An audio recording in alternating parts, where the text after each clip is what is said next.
They said no one survives Black Hollow Forest. 17 people went in. None came back. Not even their bones. But Mara Voss wasn't running towards safety. She was running from something worse. A man who promised she'd never escape. Bleeding, broken, seconds from death, she crosses into forbidden land where wolves rule and humans are prey. She collapses. And when she wakes, golden eyes are watching. The Alpha King has found her. And in his world, there are only two options. Prove you deserve to live, or become another body the forest keeps. Stay until the end. Like this video. Comment your city below. The bullet grazed her ribs before she heard the shot. Mara stumbled, hand slapping against the wet bark of a pine tree, her breath coming in ragged gasps that tasted like copper and rain. Blood spread warm across her shirt, mixing with the mud already caked on her jeans. Her legs screamed, her lungs burned. But she didn't stop. She couldn't stop. Behind her, maybe a quarter-mile back, Marcus was still coming.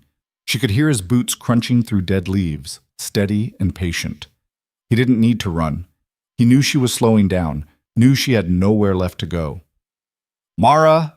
His voice echoed through the trees, almost cheerful. "You're making this harder than it needs to be, baby. Just stop. We'll talk." She kept moving, one foot dragging behind the other. Talk. Right. The way they'd talked 3 nights ago when he'd locked her in the basement.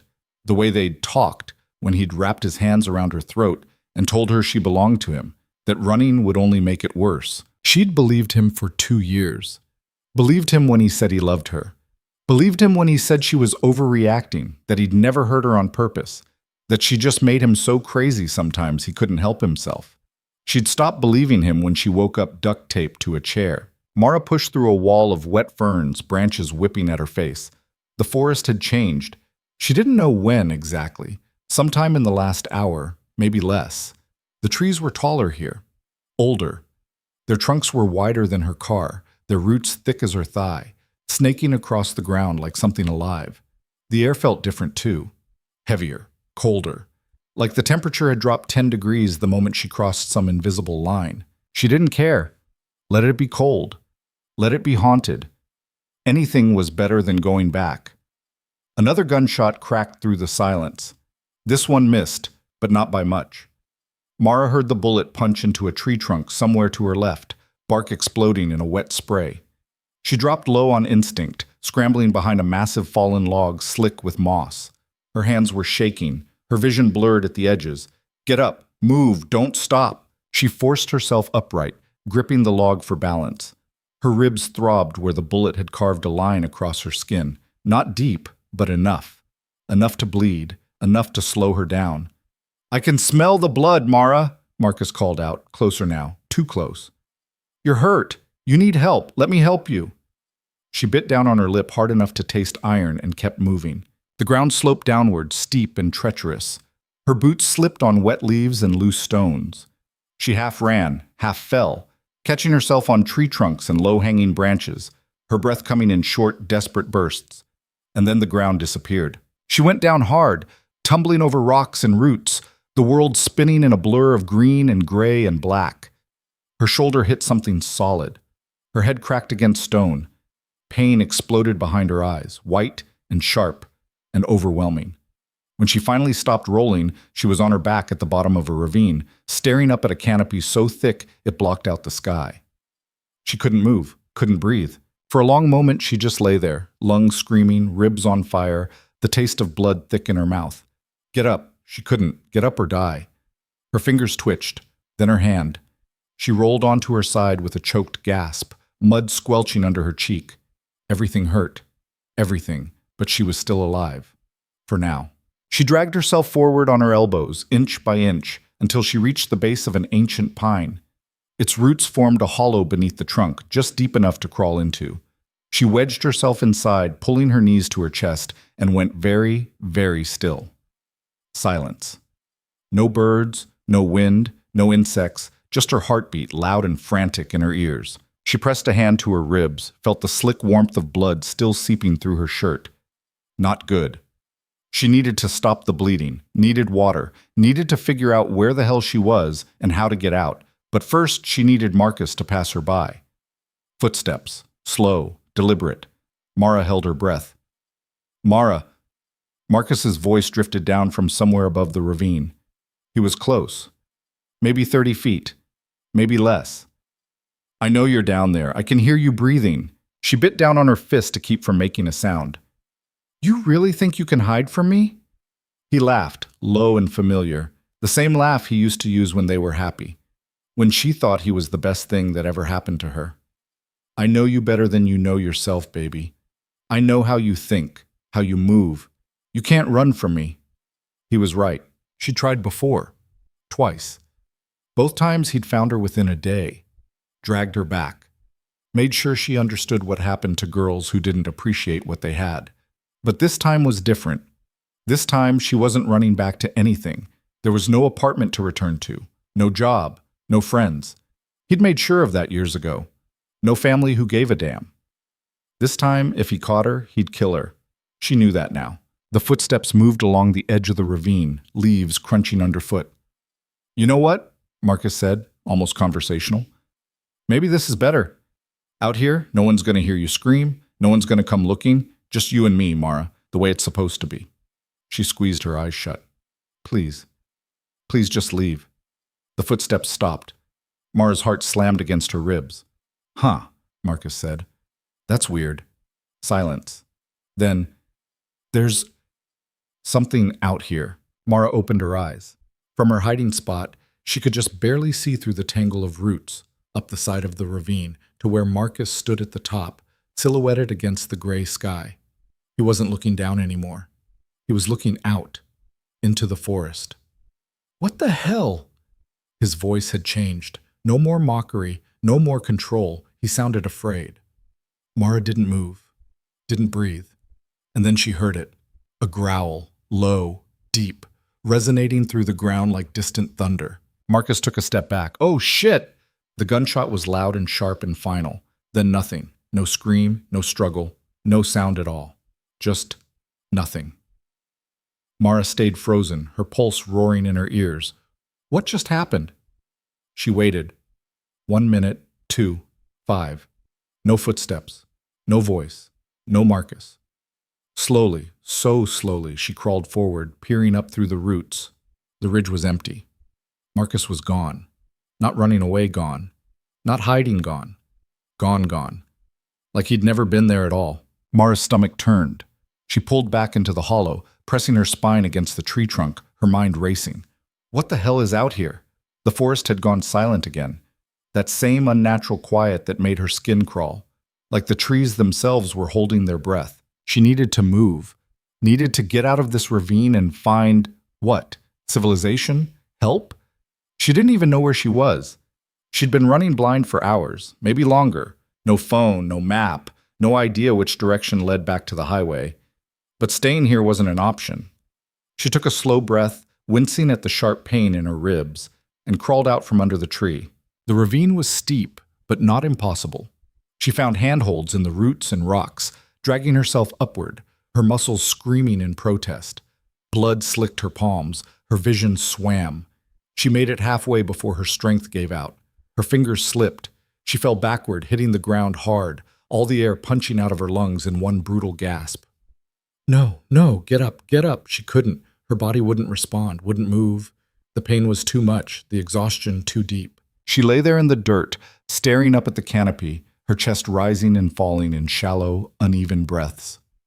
This is it, she thought distantly. This is where I die. Not at Marcus's hands, but here, alone. In a forest that didn't even have the decency to let her bones be found. Her eyes drifted shut, and then she felt it.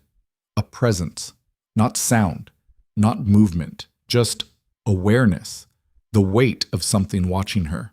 Her eyes snapped open, and there, standing at the edge of the ravine, was a wolf. No, not a wolf. Too big, too still, too aware. Its fur was black as midnight, its shoulders broad enough to break a man in half, and its eyes, gold, burning, molten gold. It stared down at her, unblinking. Mara's breath caught in her throat. Run, she couldn't. Scream, she couldn't. The wolf tilted its head just slightly, like it was deciding whether she was worth the effort. And then it moved. Not toward her. Down. It descended the ravine in 3 effortless bounds, landing a few feet away from where she lay. Up close, it was massive. Its head was level with her chest, even on all fours. Its teeth, just visible behind black lips, were the size of her fingers. It could kill her in seconds. Instead, it lowered its head, sniffed, once, twice, and then it did something that made absolutely no sense. It stepped back, sat, and waited. Mara stared at it, her heart hammering. What the hell? The wolf didn't move, didn't growl, didn't attack. It just watched her, like it was expecting something. "What do you want?" Mara whispered, her voice cracked and raw.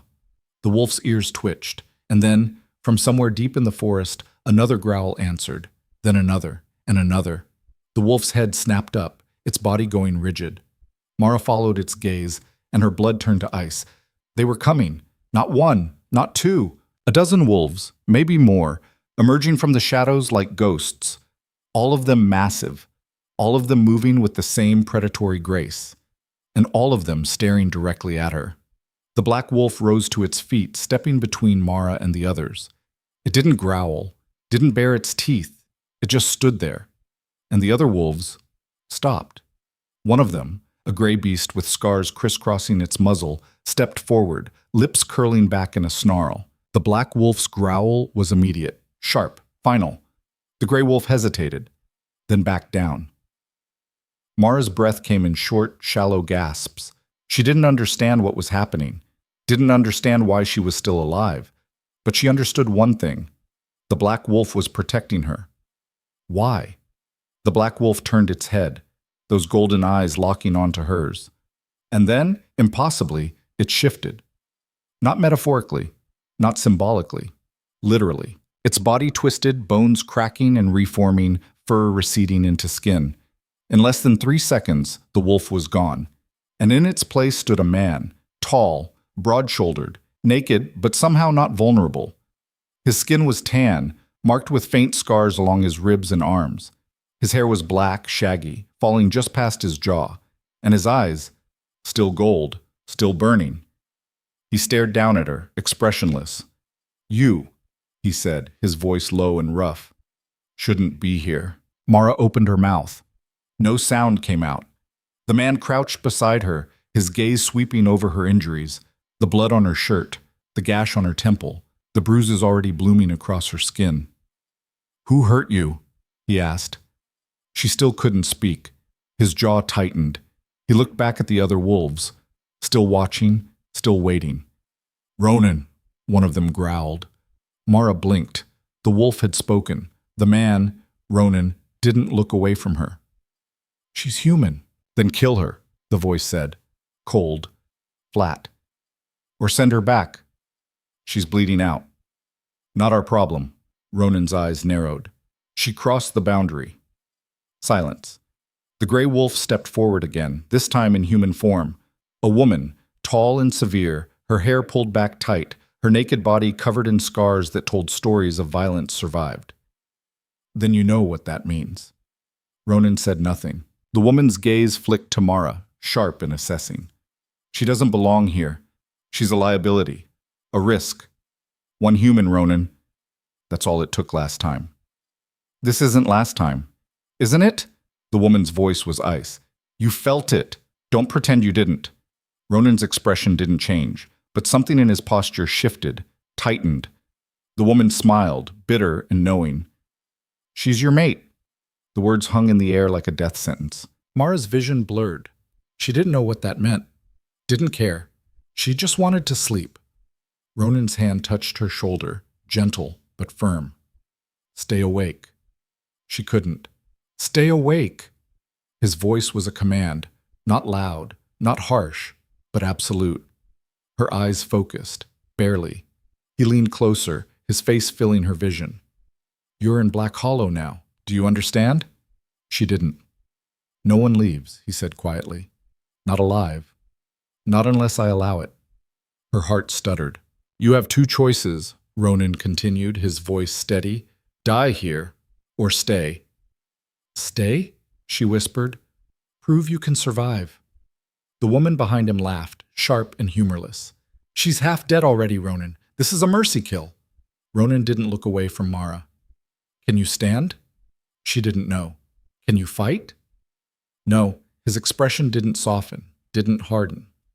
"Then you'll learn." He stood, towering over her, and addressed the others. "She stays." "Ronan." "She stays." His voice cut through the clearing like a blade. "Anyone who disagrees can challenge me for it." No one moved. The forest around them seemed to hold its breath. Even the wind had stopped, as if nature itself was waiting to see what would happen next. Ronan looked down at Mara one last time. "Get up." She stared at him, her body screaming, her mind numb. "I can't," she breathed. "You can," he said, "or you die." It wasn't a threat. It was a fact. Mara closed her eyes, and then slowly, painfully, she rolled onto her side.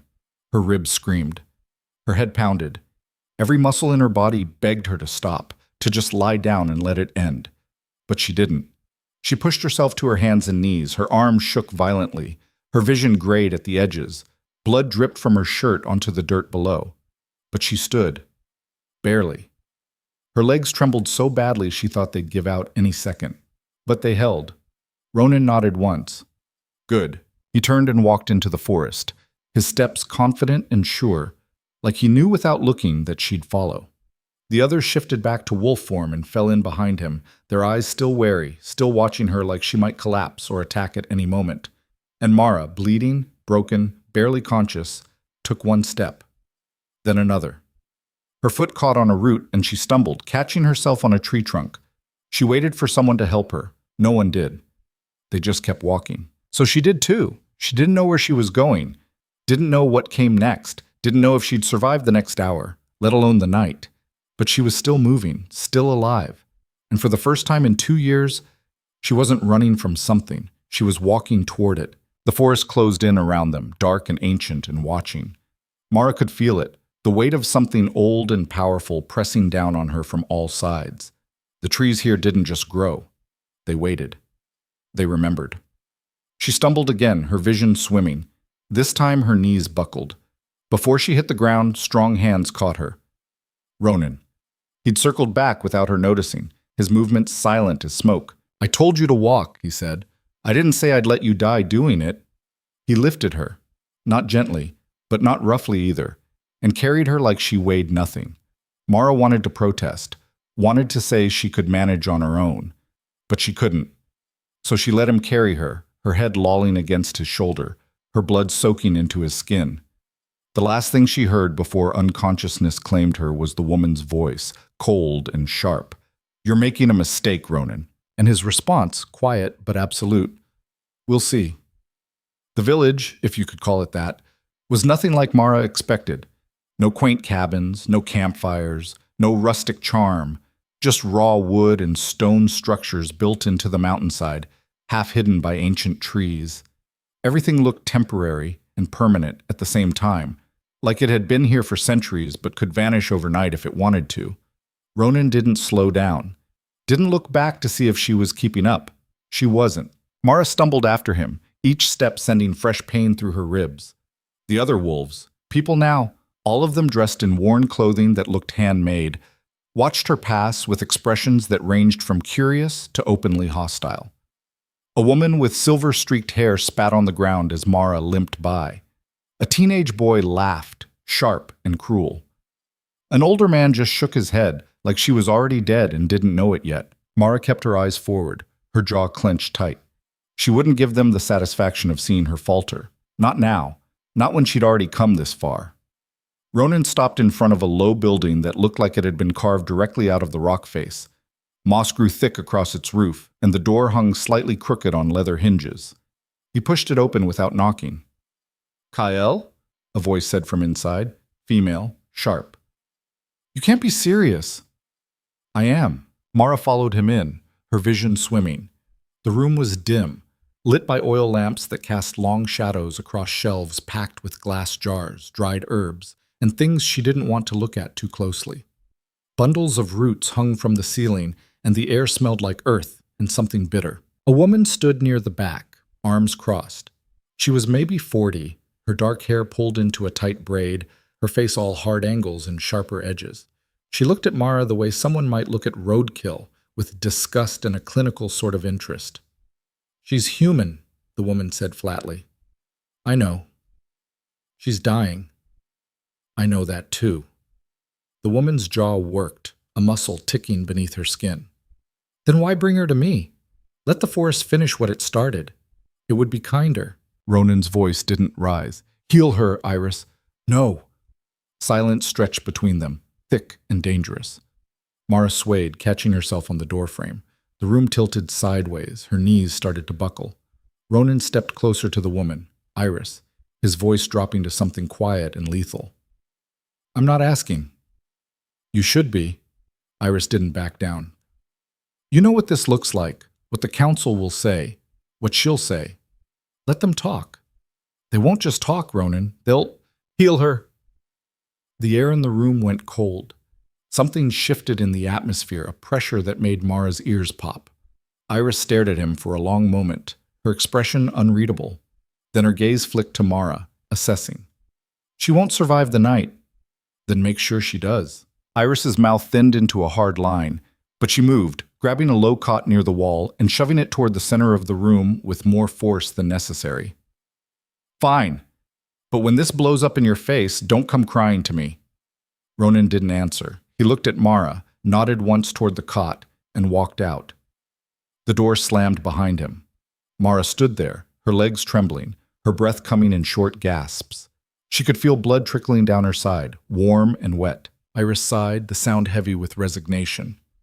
"Well, you going to stand there until you pass out, or are you going to lie down?" Mara moved, barely. She made it 2 steps before her knees buckled completely. Iris caught her, roughly, without sympathy, and half-dragged her to the cot. "Useless," she muttered under her breath. Mara collapsed onto the thin mattress, her vision graying out at the edges. Everything hurt. Everything. Iris yanked her shirt up without asking, exposing the bullet wound. She hissed through her teeth. "This is infected. How long ago were you shot?" Mara tried to answer. Her mouth wouldn't work properly. "I don't... Never mind." Iris grabbed a jar from the shelf, unscrewed the lid, and pressed something cold and wet against Mara's ribs. Pain exploded through her chest. She screamed. "Good," Iris said, completely unmoved. "That means you're still alive." Mara's vision blurred. She felt hands moving over her, cleaning, stitching, wrapping. Felt something bitter forced between her lips, burning down her throat like liquid fire. "Drink," Iris ordered. She drank because she didn't have the strength to refuse, and then the world went black. When Mara woke, the first thing she felt was pain, not the sharp, immediate kind from before. This was different. The deep, bone-tired ache that settled into every muscle, every joint, every inch of skin, like her body had been taken apart and put back together wrong. She was alive. Unfortunately, she opened her eyes. The room was still dim, the lamps burned low. Iris sat at a wooden table near the far wall, grinding something in a mortar, her movements precise and mechanical. The sound was rhythmic, almost hypnotic. "You're awake," Iris said without looking up. Mara tried to sit. Her body screamed in protest, muscles seizing. "Don't," Iris said sharply. "You'll rip the stitches."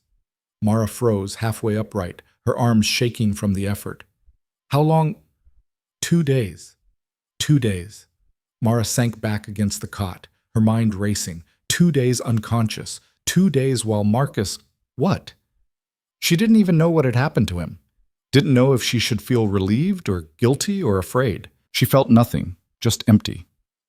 "Where am I?" she asked, her voice rough and cracked. "Black Hollow." Iris set down the mortar and finally looked at her. "You really don't know where you are, do you?" Mara shook her head. Iris almost smiled. Almost. "Figures. Humans never do. They just stumble in here, bleeding all over the place, and expect us to fix it." "I didn't..." "Didn't what? Didn't mean to cross the boundary? Didn't mean to get yourself shot? Didn't mean to land on our Alpha's doorstep and trigger a bond that hasn't happened in over a decade?" Iris's voice was cold, clinical. "Doesn't matter what you meant. You're here now, and that makes you everyone's problem." Mara didn't know what to say to that. Didn't know what to say to any of this. Iris stood, crossing to the cot. She pulled back the bandage on Mara's ribs, inspecting the wound with the detached interest of someone examining livestock. It's healing, faster than it should, actually. What does that mean? It means your body's already responding to the bond. Iris's jaw tightened as she rewrapped the bandage. Which means Ronan wasn't wrong. About what? Iris didn't answer immediately. She finished securing the bandage, then met Mara's eyes. About you being his mate. The bond accelerates healing, strengthens you, changes you. She paused. Whether you want it to or not. Mara's stomach turned. I didn't ask for this. No one ever does. Iris moved back to her table. You need to eat. Build your strength back. Why? Because if you can't stand by tomorrow, the council's going to vote to throw you out. Iris's expression was hard. And out there, beyond the boundary, you won't last an hour. The next morning, Mara could stand. Barely. Iris handed her a bowl of something that looked like stew but smelled like wet earth and decay. Eat. Mara ate. It tasted worse than it smelled, thick and gamey, but her body craved it desperately. Get dressed, Iris said, tossing a bundle of clothing onto the cot. Rough spun fabric, dark and practical, worn soft with age. You're meeting the council in an hour. The council? The people who decide if you live or die. Iris turned back to her table, her movements sharp. Try not to piss them off. Mara dressed slowly, every movement pulling at her stitches. The clothes fit poorly, too loose in some places, too tight in others, but they were warm and didn't smell like blood. That was something. When she finished, Iris walked her outside. The village looked different in daylight, bigger, more populated. People moved between buildings, hauling wood, sharpening tools, skinning what looked like a deer. They talked in low voices that stopped the moment they saw Mara. A child pointed at her, eyes wide. A woman pulled him back, whispering harshly in his ear. An old man stared at her openly, his expression somewhere between curiosity and contempt. Mara kept her eyes forward, her spine straight despite the pain. Iris led her to the largest structure in the village, a longhouse built from massive logs, its roof thatched with something dark and fibrous. Guards stood at the entrance, both of them watching Mara like she might pull a weapon from thin air. She's expected, Iris said. The guards stepped aside without a word. Inside, the air was thick with smoke and tension. A long table dominated the room, surrounded by chairs occupied by a dozen people, all of them older, all of them staring at her with varying degrees of suspicion and hostility. And at the head of the table sat Ronan. He didn't look at her. His eyes were fixed on the far wall, his expression unreadable. Mara Voss, a man said from the far end. He was ancient, his face creased with scars that looked like they had stories, his hair white as fresh snow. You stand before the Black Hollow Council. Do you understand why you're here? Mara swallowed hard. No. You crossed the boundary. You entered sacred land without permission, by law that is punishable by death. Her stomach dropped. The room felt suddenly too small, too hot. However, the man continued, his voice measured, our alpha has invoked the right of claim. Do you know what that means? She shook her head. The woman from the forest, the one who'd wanted Ronan to kill her, leaned forward. Her name was Sarin, Mara had learned from Iris's muttered complaints. Second in command, cold as winter. It means, Sarin said, her voice clipped and sharp, that Ronan believes you're his mate, and under pack law, a mate cannot be cast out without trial. Trial, Mara echoed. You'll be tested, the old man said.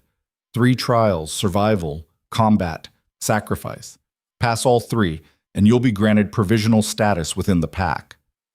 And if I fail, you die. He said it simply, like he was discussing the weather. The room went silent. Mara looked at Ronan.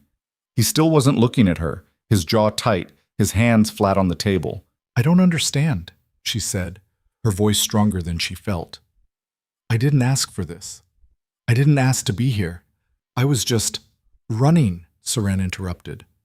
Yes, we know, running from a man who was hunting you, a man who is now dead, by the way, killed the moment he crossed the boundary. Mara's breath caught. You killed him? The forest did. Sarin's smile was sharp and cold. We just didn't stop it. Mara's hands curled into fists at her sides. She should feel something. Relief that Marcus was gone. Guilt that she'd led him here. Fear about what that meant. She felt nothing. Just a hollow emptiness where those emotions should have been. "The trials begin tomorrow," the old man said. "You'll have tonight to prepare. Iris will provide what you need. And if I refuse? Then you leave." Serene's eyes glittered with something dangerous. "And we make sure you don't come back." Mara looked around the table. Every face was hard, unforgiving, waiting for her to break. Except one. A younger woman, maybe mid-20s, sat near the middle. She had auburn hair and tired eyes, and when Mara's gaze landed on her, she offered the smallest nod. Not kindness, just acknowledgement. "Do you accept the terms?" the old man asked. Mara turned back to Ronan. He was watching her now, his expression still unreadable, but something in his eyes looked almost like a question. She didn't know him, didn't owe him anything, but he'd saved her life. And out there, beyond the boundary, there was nothing. No home, no future, no one waiting, just an empty apartment with Marcus's name on the lease and neighbors who'd learned not to hear her scream. She took a breath. "I accept." The first trial was survival. Iris explained it that night, her voice flat and matter-of-fact. "You'll be taken into the deep forest. No food, no weapons, no help. You have until dawn to make it back." "That's it?" "That's it." Iris handed her a water skin, half full. "Don't drink it all at once. You'll need it." "What's out there?" Iris paused, her hand stilling on the supplies she was organizing. Then, "Things that don't like humans. Helpful." Mara slept poorly that night. When dawn came, she was escorted to the edge of the village by 2 guards who didn't speak and didn't meet her eyes. Ronan was there, leaning against a tree, arms crossed. "You don't have to do this," he said quietly. "Yes, I do." He studied her, his golden eyes searching her face. "Why?" "Because I don't have anywhere else to go." Something flickered in his eyes. "That's not a reason to die. It's the only reason I have." He pushed off the tree, stepping closer. "The forest will test you. It knows you're human. It knows you're weak. Thanks for the pep talk." His mouth almost twitched. Almost. "If you die out there, I can't help you." "Then I won't die." He stared at her for a long moment, and she stared back, refusing to look away first. Then he nodded once and stepped back. The guards opened the gate. Mara walked through. The forest swallowed her whole. The first hour wasn't bad. The second hour was worse. By the third, Mara was lost. The trees all looked the same. Massive trunks, thick canopy blocking out most of the light. Roots like tripwires waiting to catch her feet. She'd tried to mark her path, snapping branches, stacking stones in little cairns, but every time she turned around, the markers were gone. The forest was changing behind her, rearranging itself. "Okay," she muttered to herself, her voice too loud in the unnatural quiet. "Okay, think." She needed shelter, water, fire. She had none of those things. The water skin was half empty already. The sun, what little of it filtered through the canopy, was already sinking toward the horizon. She kept moving because stopping meant thinking, and thinking meant fear. And then she heard it. A sound. Low. Wet. Wrong. She froze, her heart hammering. It came again. Closer this time. Mara turned slowly, her hands raised instinctively, even though she had nothing to defend herself with, and saw it. Not a wolf. Not human. Something in between. Something twisted. It stood on 2 legs but hunched forward, its spine curved at an unnatural angle, its skin stretched too tight over protruding bones. Its face was wrong. Too many teeth crowding its mouth, too many eyes scattered across its skull, unblinking and wet. It stared at her and smiled. Mara ran. She didn't think, didn't plan. Just ran, crashing through undergrowth, her breath coming in ragged gasps, branches whipping at her face and arms. Behind her, the thing laughed. It sounded like breaking glass mixed with choking. She tripped over a root, went down hard, scrambled back to her feet. Her ribs screamed where the stitches pulled. Her lungs burned. The thing was getting closer. She could hear it, smell it, rot and wet fur, and something metallic like old blood. A tree root caught her ankle. She went down again, this time slamming her shoulder into the ground. Pain exploded up her arm, bright and sharp.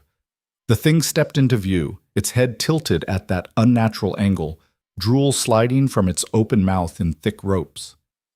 "Human," it rasped, its voice like gravel scraping metal. "Soft, warm, mine." Mara's hand closed around a rock, rough and heavy. She threw it with everything she had. The thing didn't even flinch.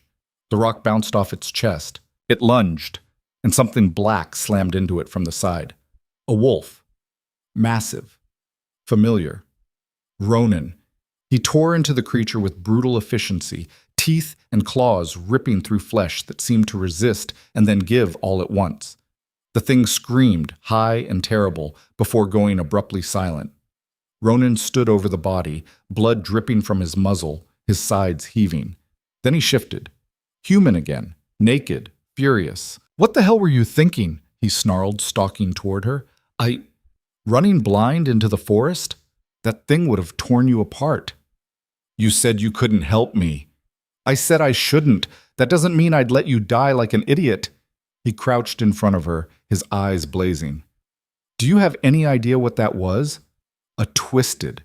They hunt humans specifically. They can smell fear from miles away." "Then maybe don't send me out here alone," Mara shot back, her own anger rising to meet his. "The trial is designed to kill me. I get it." She pushed herself to her feet, ignoring the pain. "But I'm still here, so either help me or leave me alone." Ronan stared at her, his jaw working. Then, to her surprise, he laughed. Short and sharp, but genuine. "You're insane," he said. "Probably." He shook his head, something almost like respect crossing his face. "The bond," he said quietly. "It's already started. You're healing faster, feeling more. But it's not enough." "Not enough for what?" His eyes burned gold in the fading light. "To become what you need to be." Mara's heart pounded. I can't be like you." "You can," he said, "if you choose it." "And if I don't?" He looked away. "Then you fail, and they'll throw you out." She swallowed hard. "You'd let them?" "I'd have to." The forest around them had gone silent again. Watching. Waiting. Mara looked at the dead twisted, at the blood, at the teeth still visible in its ruined mouth, then back at Ronan. "If I do this," she said slowly, "if I become whatever you're talking about, what happens to me?" "You survive." "That's not an answer." His jaw tightened. "You'll be stronger, faster. You'll heal like we do, hunt like we do, but you'll also be bound to this place, to the pack, to me." "Forever?" He nodded. Mara closed her eyes. She thought of Marcus, of the basement, of 2 years spent believing she had no choice, no control, no way out. And now here she was, being offered another cage, or freedom she'd have to fight for every single day. She opened her eyes. "How do I start?" Ronan's expression shifted. Not relief. Something harder, more certain. "You already have," he said, and then he bit her. Not her neck, her wrist. Sharp, fast, brutal. Mara gasped, jerking back, but he held her arm steady, his teeth still sunk into her skin. Then he pulled away. Blood welled from the wound, dark and thick.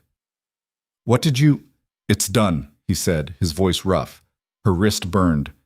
No, not burned, ignited. Fire spread up her arm, into her chest, her spine, her skull. She fell to her knees, gasping, her vision whiting out at the edges. "Breathe," Ronan said. She couldn't. "Breathe." She dragged in air, and it felt like swallowing glass shards. Her bones ached. Her skin stretched. Her heart slammed against her ribs. Too fast. Too hard, like it was trying to break free from her chest. "It'll pass," Ronan said, his voice coming from very far away. It didn't. It got worse. She screamed, the sound tearing from her throat, raw and animal. And then, silence. The pain stopped. Mara collapsed forward, her hands digging into the dirt, her breath coming in shallow gasps. Everything felt different, sharper, louder, more. She could hear Ronan's heartbeat, steady and strong. Smell the blood on his hands, metallic and warm, Feel the forest breathing around her, alive and aware. "Stand up," he said. She did. And this time her body obeyed without hesitation, without pain. Ronan watched her, his expression unreadable. "How do you feel?" Mara looked down at her hands. They were shaking, but not from fear, from power. "Different," she whispered. "Good." He turned, starting back toward the village. "Now prove you deserve it." Mara didn't make it back to the village before dawn. She made it back 3 hours early. The guards at the gate stared at her like she'd crawled out of a grave. Maybe she had. She couldn't remember the walk back clearly, just flashes. Running, leaping over fallen trees that should have been impossible to clear, tearing through underbrush without getting winded, without stumbling, her body moving like it belonged to someone else, someone stronger. Her wrist had stopped bleeding, but the mark remained. 2 crescent-shaped scars, dark against her skin, still warm to the touch. Ronan was waiting inside the gate, arms crossed, his expression giving nothing away. "You're early," he said. "Is that a problem?" "No." He looked her over, his gaze lingering on her wrist, on the way she stood, straighter now, steadier. "How do you feel?" Mara flexed her fingers, feeling strength coiled beneath her skin like a spring wound too tight. "Like I could run another 10 miles. Don't." "Why not?" "Because you'll crash. Hard." He gestured toward Iris's building. "Get checked out. Eat.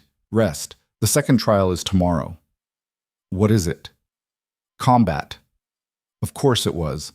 Mara turned to leave, but Ronan caught her arm. Not hard, just enough to stop her. "You did well," he said quietly. She looked up at him. His eyes were still gold, still burning, but something in them had softened, just barely. "Thanks," she said. He let her go. Iris was less impressed. "You look like hell," she said, yanking Mara into the building and shoving her onto the cot with zero gentleness. "And you smell worse. When's the last time you bathed?" "I've been a little busy." "Busy almost dying, you mean?" Iris grabbed Mara's wrist, inspecting the bite mark with a critical eye, her fingers cold and clinical. "It's sealed. Good. That means the bond is taking." "What does that mean exactly?" Iris looked at her like she was stupid. "It means your body is adapting. You're not fully turned yet. That takes weeks, maybe months. But you're not entirely human anymore either." "So what am I?" "Somewhere in between." Iris released her wrist. "And that makes you vulnerable. The pack can smell it on you. They know you're changing, but they don't trust you yet. Won't trust you." "Why not?" "Because the last human who bonded with one of us killed 12 people before we put her down." Mara's blood went cold. "What?" Iris sat back, her expression hard as stone. "Her name was Ilara. She was bonded to one of our strongest warriors. Sweet girl, or so everyone thought. Everyone loved her. And then one night, she snapped. Slaughtered half a hunting party in their sleep. Tried to burn down the longhouse with the rest of us inside. Took 4 of us to stop her, and 3 of them didn't walk away. Why would she? Because she couldn't handle it." Iris's voice was flat, clinical. "The bond, the power, the change. It broke her mind. She thought we were trying to control her. Thought Ronan was keeping her prisoner. By the end, she wasn't even coherent, just rage and fear and blood." Mara's stomach twisted. "And you think I'll do the same? I think you're human, and humans are weak." Iris stood, moving to her shelves. "But Ronan seems to believe otherwise, so prove him right, or prove me right. Either way, I'll be ready." She handed Mara a small vial filled with dark liquid. "Drink this before the trial tomorrow. It'll steady your nerves." Mara took it, the glass cold against her palm. "What is it?" "Wolf's Bane and valerian root. It'll keep you from shifting accidentally." "Shifting? I can't even—" "You will," Iris interrupted. "Sooner than you think. And if you do it in the middle of a fight without knowing how to control it, you'll tear yourself apart from the inside out. I've seen it happen. It's not pretty." Mara stared at the vial. "Get some sleep," Iris said, turning back to her work. "You're going to need it." The second trial was held in a clearing just outside the village. Half the pack had gathered to watch, forming a loose circle around the perimeter. Mara stood in the center, her heart pounding despite the steadiness in her limbs, her hands curled into fists, Across from her stood a woman, not Seren, thank whatever powers might be listening, but close enough to make Mara's pulse spike. Her name was Kira. Mid-30s, lean and scarred, with short-cropped black hair and eyes like flint. She moved like a predator, loose and confident, rolling her shoulders as she stepped into the ring. Every movement was controlled, practiced, dangerous. "Rules are simple," the old man, Thorn, announced from the edge. "First blood wins. No killing, no maiming. Fight ends when one of you yields or can't continue." Kira smiled, cold and sharp. "I'll try not to break her too badly." Laughter rippled through the crowd, cruel and anticipatory. Mara didn't respond. She was too busy trying to remember everything Ronan had told her that morning, his voice low and urgent in her ear. "Stay low. Watch her feet, not her hands. Don't telegraph your moves. And whatever you do, don't panic." Easy for him to say. Thorn raised his hand. "Begin." Kira moved, fast, too fast. Mara barely got her arms up before Kira's fist slammed into her ribs. Pain exploded through her side, bright and sharp. She staggered back, gasping, and Kira was already coming again. A kick, low, sweeping. Mara jumped, just barely avoiding it, and threw a wild punch that Kira dodged effortlessly, making it look easy. "Come on," Kira taunted, circling. "I've seen pups fight better than this."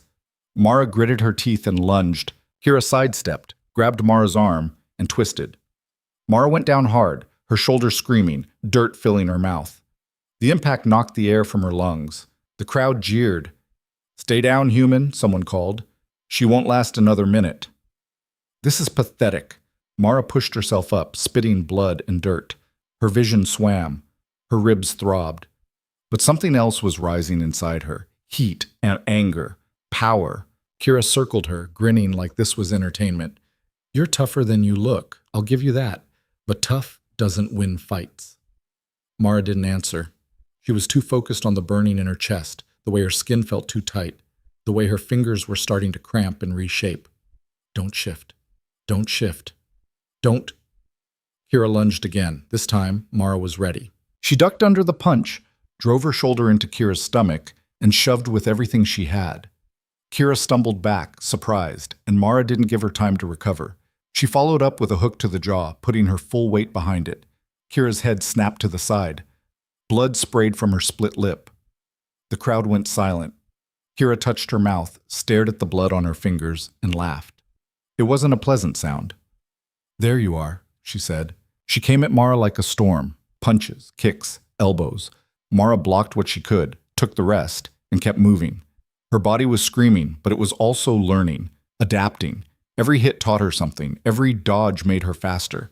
The bond was working through her, rewiring instincts she'd never had. She wasn't winning, but she wasn't losing either. Kira snarled, frustration creeping into her movements, making them sloppier. She feinted left, then drove a knee toward Mara's stomach. Mara caught it, barely. Her hands wrapped around Kira's leg, and for a split second they both froze. Kira's eyes widened. Mara twisted, using Kira's momentum against her, and threw her to the ground. Kira landed hard, the air punching out of her lungs in a harsh gasp. Mara didn't wait. She dropped onto Kira's chest, pinning her arms with her knees, and drew back her fist. "Yield," she said, her voice rough. Kira stared up at her, breathing hard. Then she smiled. "No." She bucked, throwing Mara off with surprising strength, and they rolled, grappling in the dirt. Claws, Kira's claws, raked across Mara's arm, tearing through fabric and skin in 3 parallel lines. Mara screamed, and something inside her snapped. The heat exploded. Her vision went white. Her bones cracked. Her skin stretched and tore and reformed, and she was falling into something vast and dark and primal. Then Ronan's voice cut through the chaos. "Stop!" Everything froze. Mara was on top of Kira, one hand around her throat, claws, her claws, pressed against Kira's jugular. Blood welled from shallow cuts, dark and red. First blood. The crowd was silent. Mara looked down at her hand, at the claws, black and curved and deadly, at the fur creeping up her forearm, coarse and dark. Oh God. She scrambled back, her breath coming in ragged gasps. The claws retracted slowly, painfully. The fur receded, but the proof was there, undeniable. She'd started to shift. Kira sat up, touching her throat, staring at the blood on her fingers. Then she looked at Mara and nodded once, something like respect in her eyes. "First blood," Thorne announced. "Mara wins." The crowd didn't cheer, they just watched, silent and wary. Ronan stepped into the ring, his expression unreadable. He offered Mara his hand. She took it, her legs shaking. He pulled her to her feet, his grip steady and warm. "You okay?" She nodded, even though she wasn't sure. Wasn't sure of anything anymore. "Good." He turned to the crowd. "Second trial is complete. She passed." Seren stepped forward, her face carved from ice. "She shifted." "Partially," Ronan said. "She lost control. She won the fight." "She's dangerous," Seren snapped, her voice rising. "You saw it.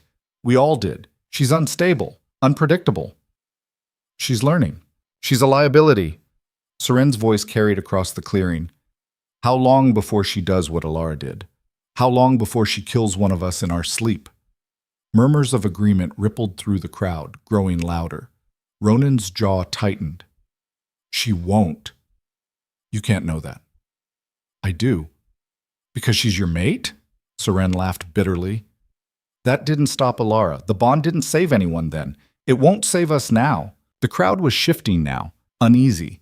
Mara could feel it, the distrust, the fear, the anger building like a storm. They didn't want her here. They never had. And now she'd given them a reason to be afraid. And maybe Seren was right. Maybe she was dangerous.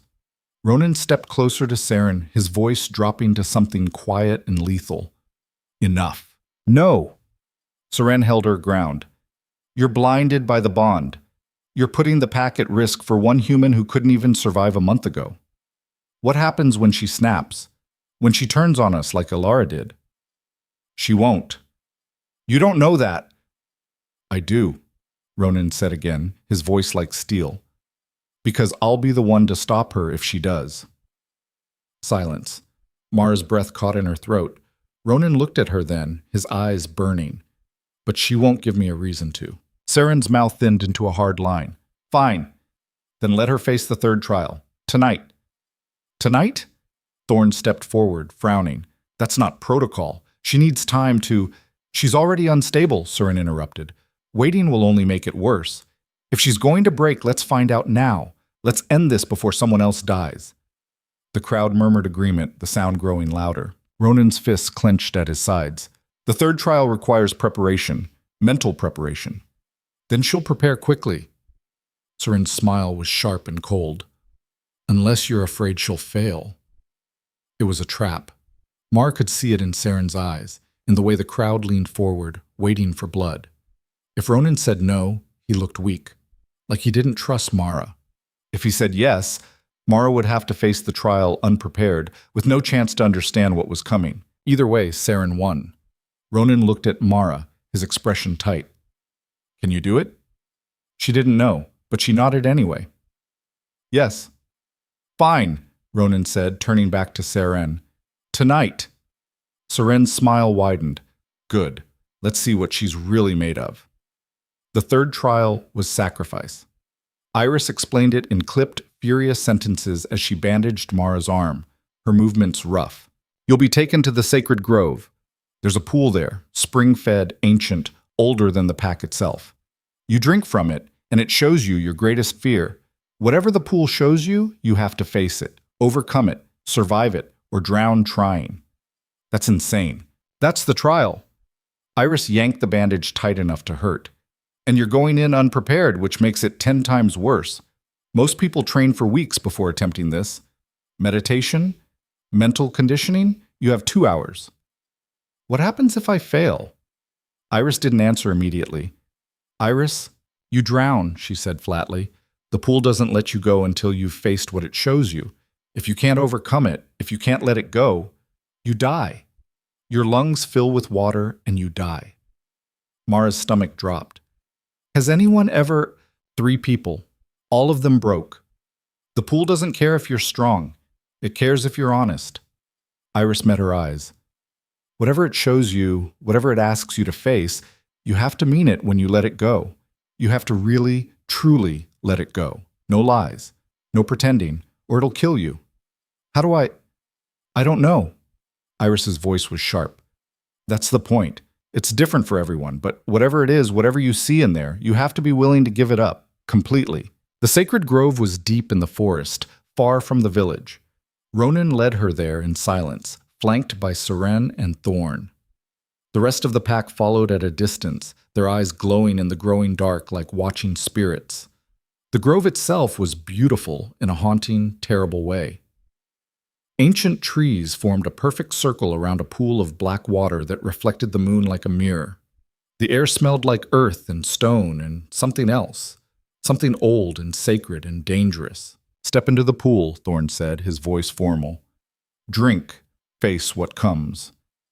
Mara looked at Ronan. He was watching her, his expression tight, his jaw clenched. You don't have to do this, he said quietly. Yes, I do. Mara, I'm not running. She met his eyes. Not anymore. He stared at her for a long moment. Then he stepped back, giving her space. Mara walked to the edge of the pool. The water was cold, so cold it burned. She waded in, the water rising to her waist, her chest, her shoulders, and then she stopped, tilted her head back, and drank. The world dissolved. She was in the basement, Marcus's basement, the chair, the duct tape, the smell of mildew and sweat and fear and old blood. Marcus stood in front of her, smiling that smile she knew too well. There you are, he said softly. I knew you'd come back. Mara's breath hitched. You're dead. Am I? He crouched down, his face inches from hers, and she could smell the whiskey on his breath. Or did you just run away again? That's what you do, isn't it, Mara? Run, hide, pretend you're strong when we both know the truth. I am strong. He laughed, the sound echoing wrong. You're nothing. You were nothing before me. You'll be nothing after. You think those wolves respect you? They're just waiting for you to break so they can put you down like the animal you're pretending to be. That's not true. Isn't it? He stood, circling her slowly. Look at you, clinging to a pack that doesn't want you. Bonded to a man who'll throw you away the moment you become inconvenient. You're still the same scared little girl who let me hurt her for 2 years, who stayed because she thought she deserved it. I didn't let you. You did. His voice turned cold, vicious.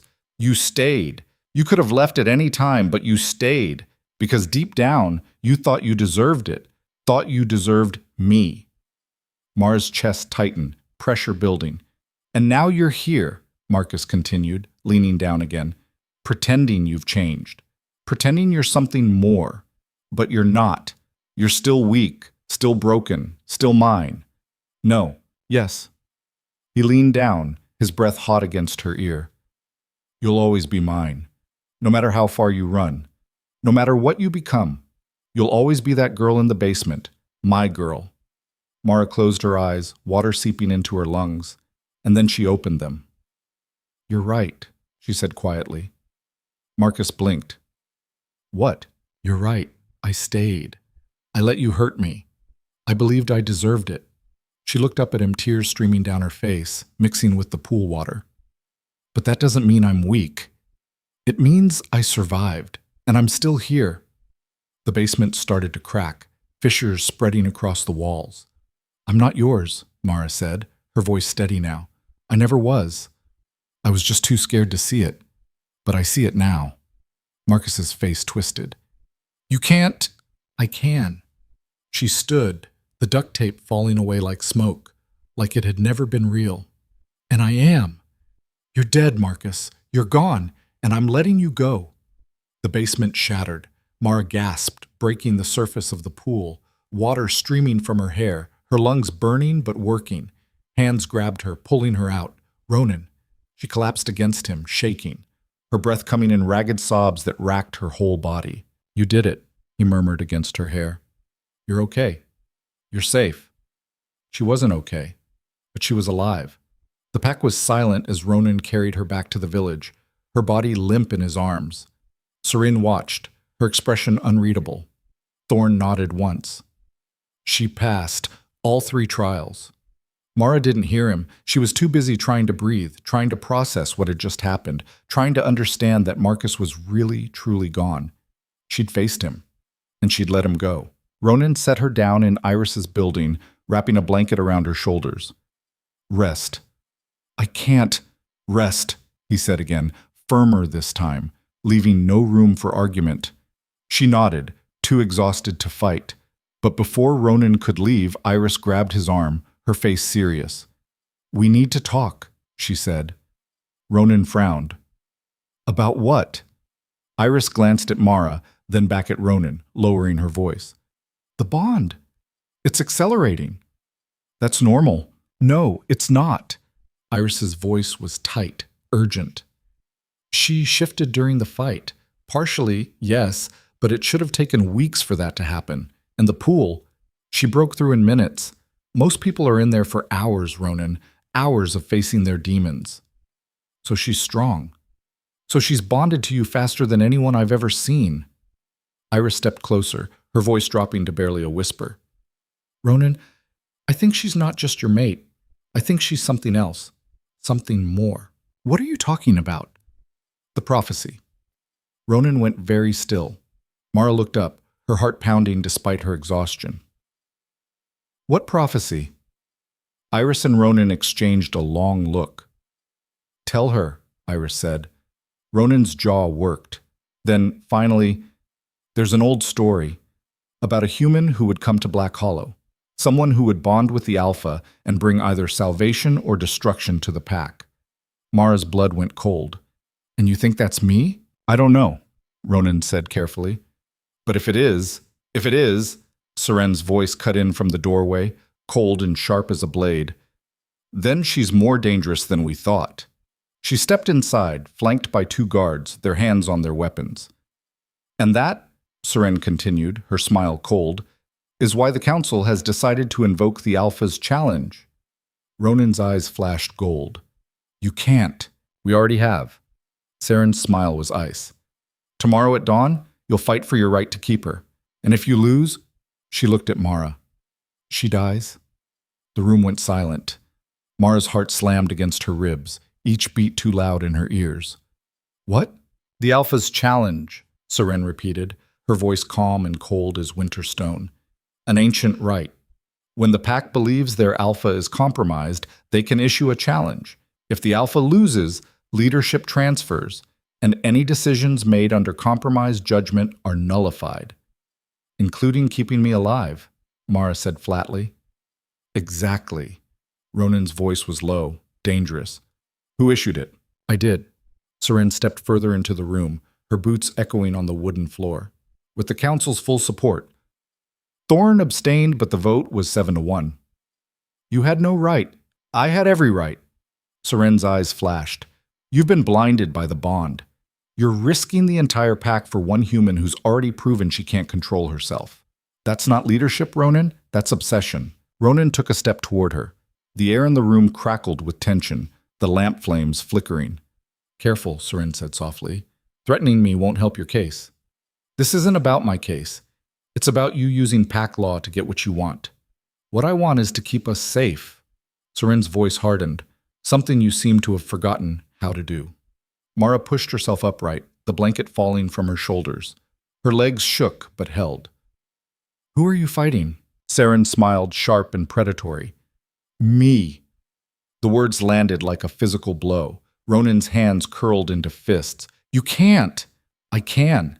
I'm second. It's my right to challenge if I believe the Alpha is unfit. Seren turned to Mara, her gaze cold and assessing.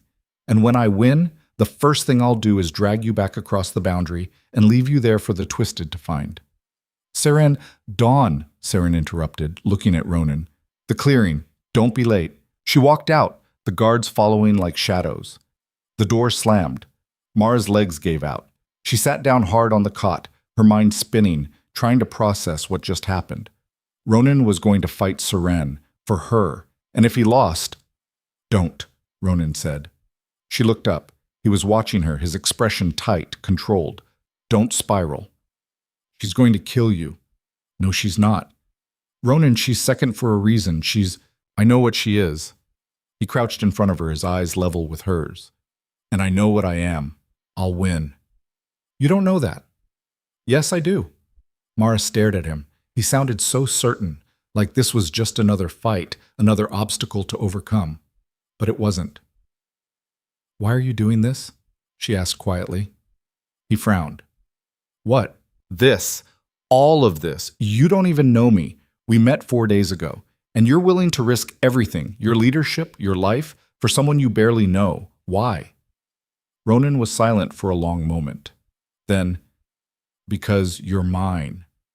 The words hit her harder than any punch.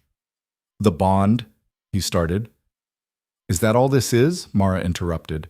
"Some biological imperative? You don't have a choice, so you're just going along with it?" "No." His voice was firm, leaving no room for doubt. "The bond doesn't control me. It doesn't make my decisions. It just shows me what's already there." "What does that mean?" He reached out, his hand hovering near her face but not quite touching, like he was afraid she'd break. "It means I chose you the moment I saw you. The bond just confirmed it." Mara's breath caught. "So yeah," Ronan said, standing. "I'm fighting for you, and I'm going to win." He walked out before she could respond. Mara didn't sleep. She lay on the cot, staring at the ceiling, watching shadows dance in the lamplight, her mind racing. Ronan was going to fight Seren, and if he lost, Mara died. It was that simple. She thought about running. The boundary wasn't that far. She could make it before dawn, disappear into the forest, find her way back to… what? Civilization? She had no money, no ID, no proof she even existed anymore. Marcus had made sure of that, slowly erasing her from the world. And even if she did run, what would happen to Ronan? Would the pack punish him for letting her go? Would Seren still challenge him? Mara closed her eyes, her chest tight with a feeling she couldn't name.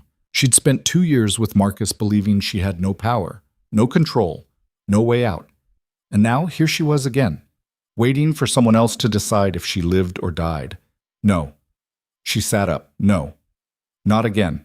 She'd passed 3 trials. She'd faced the forest, fought Kira, drowned Marcus in that pool, and emerged breathing. She wasn't helpless, and she sure as hell wasn't going to sit here waiting to be saved. Mara stood, ignoring the ache in her ribs, and walked to the door. Iris was at her table, grinding something that smelled like burned sage and copper. She looked up as Mara approached. "You should be resting." "I need to know how to shift," Mara said. Iris blinked. "What?" "You said I'd be able to do it, sooner than I think. I need to know how." "Mara, you can't just teach me." Mara's voice was steady, harder than she'd ever heard it. "Please." Iris stared at her for a long moment. Then she set down the mortar with a heavy sigh. "Why?" "Because I'm not sitting here while Ronan fights for me. If Seren wants me gone, she can try to take me herself." "That's not how it works. The challenge is…" "I don't care how it works." Mara stepped closer. "I care that Ronan is risking everything because of me. And if there's even a chance I can help, I'm taking it." Iris's expression shifted. Not quite approval, but something close to respect. "Sit down," she said. Mara sat. Iris pulled up a chair across from her, her movements deliberate. "Shifting isn't like flipping a switch. It's not something you do, it's something you become." "I don't understand." "The wolf isn't separate from you. It's not some other creature living inside your skin waiting to take over." Iris leaned forward. "It's you, just different. Another shape. When you shift, you're not changing into something else. You're letting go of the form you've been holding onto your whole life." Mara frowned. "How do I do that?" "You stop fighting it." Iris's voice was quiet, almost gentle.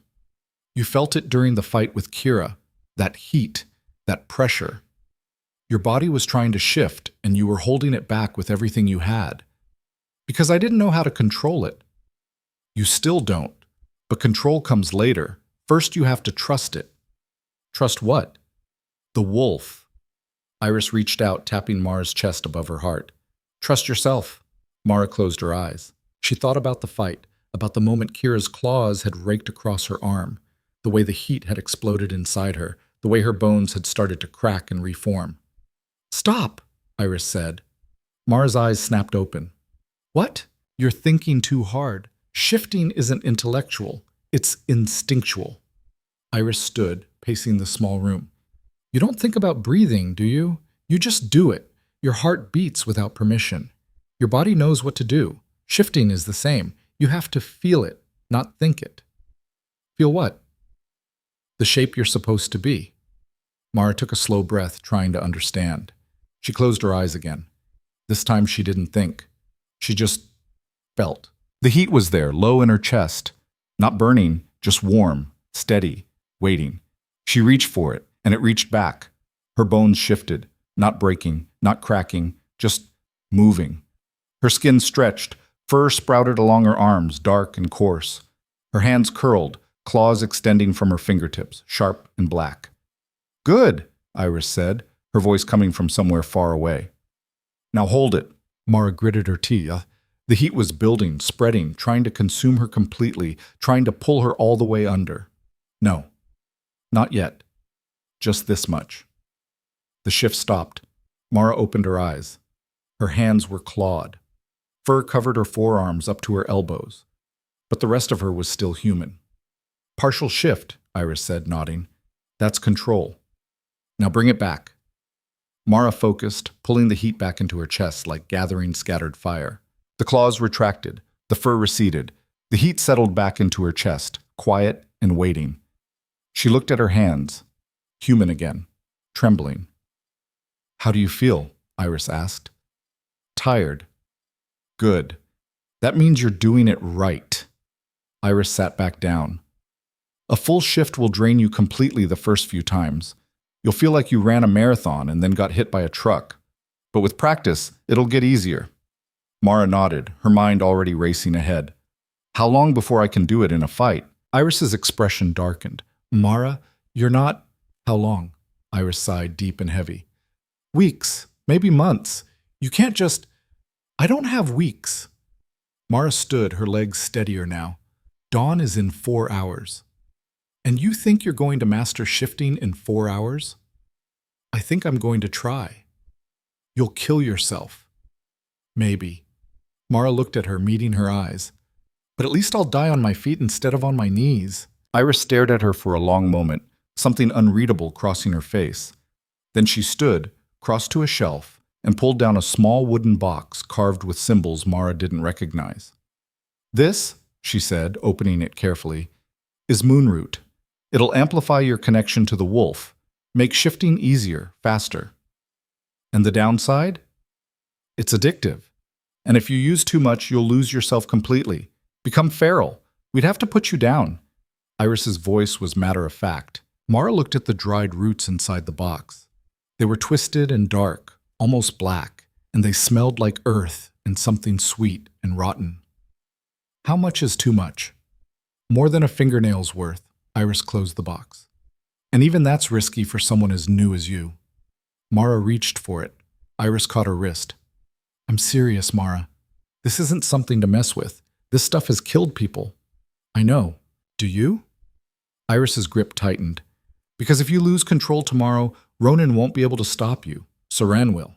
And she'll enjoy it." Mara met her eyes. "Then I won't lose control." Iris held her gaze for another moment. Then she let go, resignation in every line of her body. "Your funeral," she muttered, handing over the box. Mara spent the next 3 hours in the forest behind Iris's building, practicing until her body screamed for mercy. It was brutal. Every shift felt like her body was tearing itself apart and rebuilding wrong. Her bones screamed, her muscles burned, her skin stretched and reformed over and over until she was sure it would just give up and split open. But she kept going. Partial shifts first, claws, fur, fangs.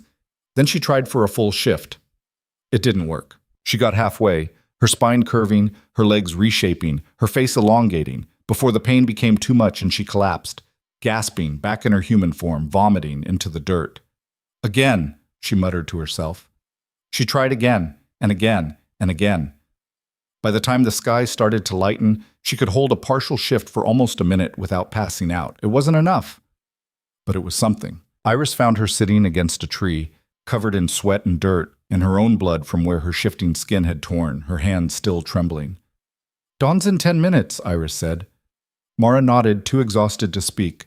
Iris crouched beside her, offering a water skin. "You don't have to do this." Yes, I do. Why? Mara looked at her, her vision blurry with exhaustion. Because I'm tired of being the reason people get hurt. Iris's expression softened, just barely. Ronan made his choice. I know, but I'm making mine too. Iris was silent for a moment. Then she held out the water skin. Drink. You'll need your strength. Mara drank. The water was ice cold and tasted faintly of herbs. It cleared her head, settled the shaking in her hands. Thank you, Mara said quietly. Iris stood, brushing dirt from her knees. Don't thank me yet. You might still die today. Comforting. I'm not here to comfort you. I'm here to keep you alive. Iris offered her hand. Now get up. If you're doing this, you're doing it right. Mara took her hand. The clearing was packed. The entire pack had gathered, forming a loose circle around the perimeter. The air was tense, electric, everyone waiting for blood. Ronan stood in the center, barefoot and shirtless, his body already marked with faint scars from old fights. He looked calm, focused, like he'd done this 100 times before. Saren stood across from him, equally bare, her body lean and scarred and dangerous. She looked confident, eager. Thorn stood between them, his voice carrying across the clearing. The challenge has been issued. The terms are clear. This is a fight to submission or death. The winner claims the title of Alpha and all rights therein. Mara's stomach twisted. Death. She hadn't realized it could go that far. Combatants, Thorn said. Are you ready? Ronan nodded. Saren smiled. Then, wait. Every head turned. Mara stepped into the clearing, her legs steady despite the exhaustion weighing her down. Ronan's eyes widened. Mara, no! I invoke the right of substitution, Mara said, her voice steady and clear. The crowd erupted into chaos. Saren's smile vanished. You can't. I can. Mara looked at Thorn. Pack law states that in any challenge involving the Alpha's mate, the mate has the right to fight in their place. Isn't that right? Thorn's expression was unreadable. He was silent for a long moment. It is, but then I'm invoking it. Mara turned to Saren. You want me gone? Fine. Fight me yourself. Saren stared at her, then she laughed, harsh and disbelieving. You're serious? Completely. You can barely shift. You've been here less than a week. You think you can beat me? I think I'm willing to try. The crowd was buzzing now, voices rising, people shouting over each other. Ronan crossed to her, his voice low and urgent. Mara, you can't do this. I already did. She'll kill you. Maybe. Mara looked up at him. But this is my fight, not yours. It's both of ours. No. Mara's voice was firm. You've done enough. You've risked enough. Let me do this. Ronan's jaw worked, muscles twitching. I can't. You have to. She reached up, touching his face, feeling the rough stubble under her palm. Trust me. He stared at her for a long moment, conflict written across every feature. Then, slowly, he stepped back. Thorn looked at Saren. Do you accept the substitution? Saren's eyes were cold, calculating. Gladly. Thorn nodded. Then the challenge stands. Mara Voss versus Saren Ashford. To submission or death. The crowd fell silent. Mara walked to the center of the clearing, her heart pounding, but her hands steady, her jaw set. Saren followed, rolling her shoulders, her smile sharp and cruel. I'm going to enjoy this. We'll see, Mara said. Thorn raised his hand. Begin. Saren shifted. Instantly. Her body twisted, fur erupting, bones snapping into place with practiced ease. In seconds, she was a wolf, massive, gray, her eyes burning yellow and predatory. She lunged. Mara dove to the side, barely avoiding the snapping jaws. She hit the ground, rolled, came up running. Saren was faster. She cut Mara off, teeth sinking into her shoulder. Mara screamed. Pain exploded through her arm. She felt teeth scraping bone, felt blood pouring down her chest, hot and thick. Shift. Shift now. She reached for the heat. It was there, burning, waiting, eager. She let go. Her body twisted. It hurt less this time. The bones moved smoother, the fur came faster. In 3 seconds, she was a wolf.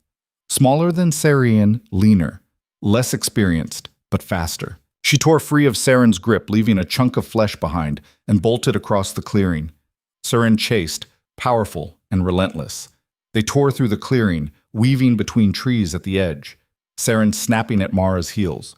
Mara's shoulder was on fire, her vision blurring, but she didn't stop. She couldn't. Saren caught her again, slamming into her side with the force of a battering ram.